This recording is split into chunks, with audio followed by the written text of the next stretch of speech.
Peter Troast comes to Pecha Kucha tonight from Freeport, Maine, where he lives with his wife Lisa and their 2 children. Peter calls himself a web strategy guy, dad, Freeport citizen, dog person, enviro, and hack backyard apple grower. Peter is described as a serial entrepreneur in the environmental and socially minded business arena. Peter's professional expertise lies in internet, e-commerce, social media, brand strategy, and marketing leadership. Today, Peter is the founder and CEO of EnergyCircle.com, an internet company dedicated to helping people tackle energy use in their homes. Peter says he enjoys the challenge of figuring it out.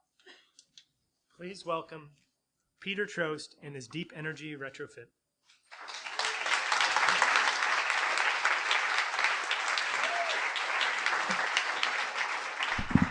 Thank you. So, good evening. It's great to be here.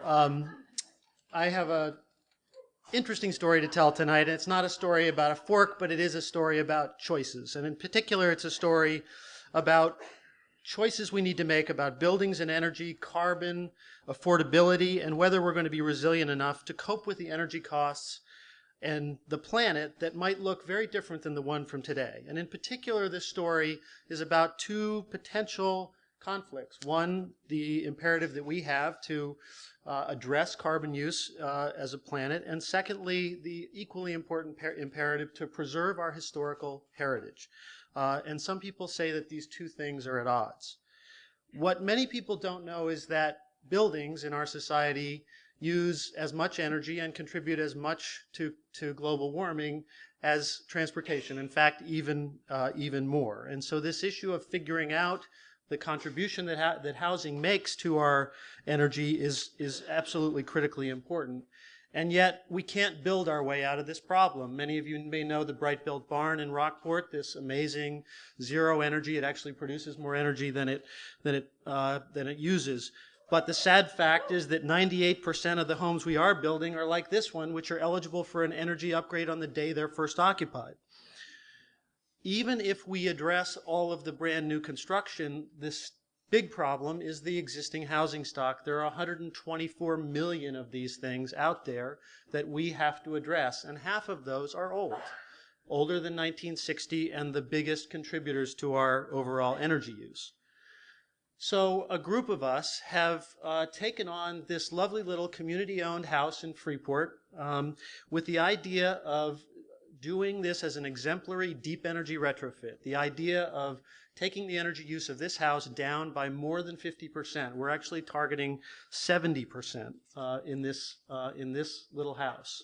There's history here. This is a Mallet house built by Edward Mallet, this philanthropist industrialist in Freeport who built these houses as worker housing for his shoe factory employees all across the town.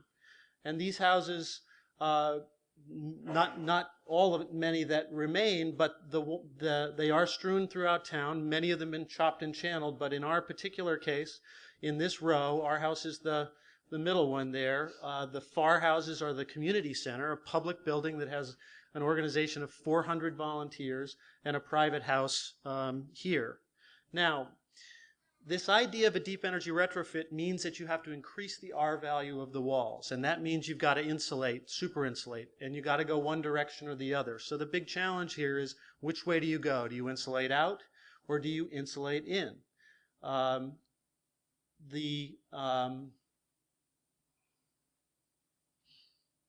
So you face this challenge of internally you've got this lovely house with molding, old crown molding, plaster that could completely stay intact, stairways that would be put out of code if you were to insulate in, and you've got an exterior that is not exactly in great shape right now.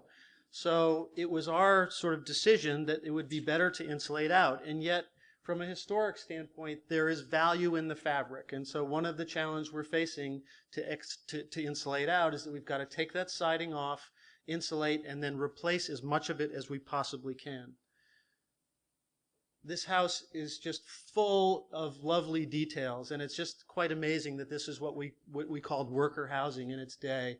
It's simple, and yet there's these beautiful little elements of, the flare, which was a rain thing, and the multiple types of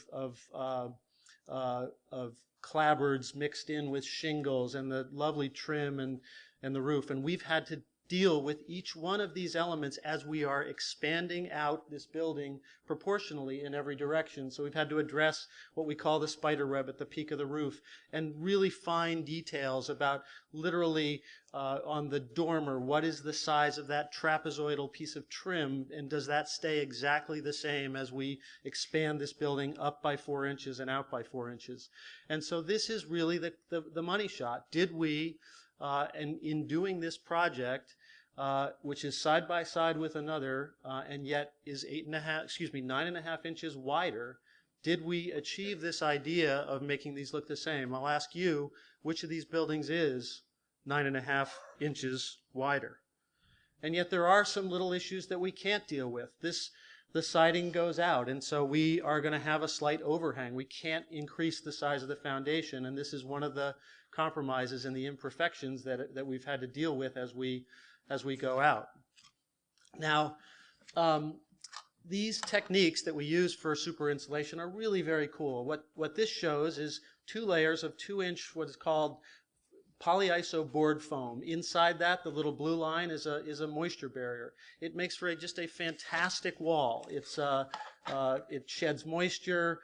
It's very airtight. It works terrifically. Windows are a big deal. One of the questions when you thicken the wall is, where does the window go in the plane? And we've opted obviously to put it on the outside, where it is most consistent with the way it looks.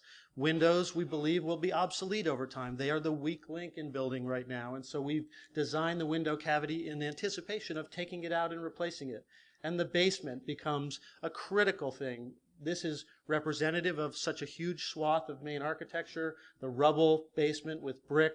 We put a moisture barrier, we put a little layer of foam, open cell, which has got a very low global warming potential, build a stud cavity, and then fill that stud cavity with insulation. Now, normally, because this project has federal funding in it, it is subject to review by the State Historic Preservation Office, Earl Shuttleworth's office in Augusta.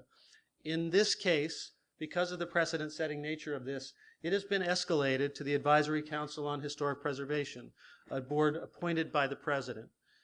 So here we have this project, this lovely little house in Freeport, Maine, and the national precedent of whether deep energy retrofits and historic preservation can coexist will be resolved right here.